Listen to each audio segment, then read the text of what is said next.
Brad Keselowski. Hey, you gotta like his style. Last 100 miles of the race, coming down to the last pit stop, Jimmie Johnson's dominated all day. Pit stops under green. Jimmie makes one stop. Brad makes it the next stop around. Coming out of the backstretch, Brad pulls up in front of him. Jimmie has to back off. Brad gets clean air, got the lead, goes on down to win the race.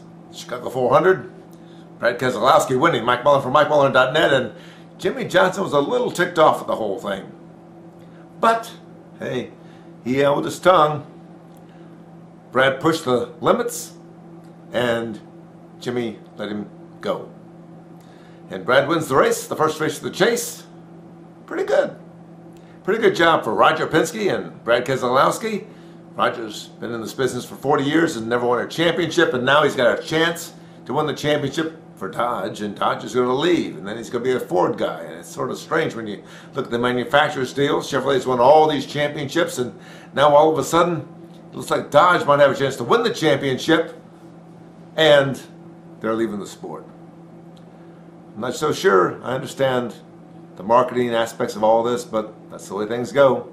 Chicagoland Speedway, Joliet, Jeff Gordon, hard hit. Looks to me like he's out of the chase.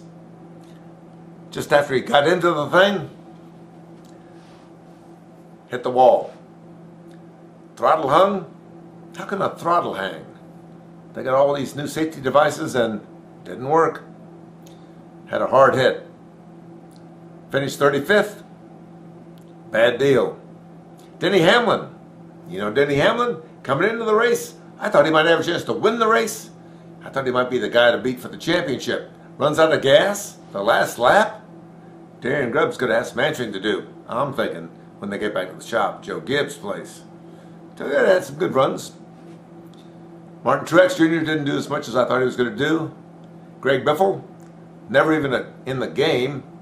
Kyle Busch, sort of made a run. He's not in the chase, but I thought he was going to do better than what he did.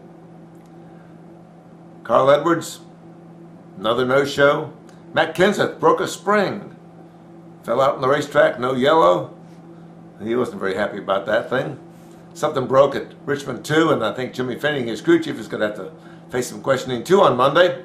When you're in the chase, you can't afford to make mistakes like that. A lot of guys did.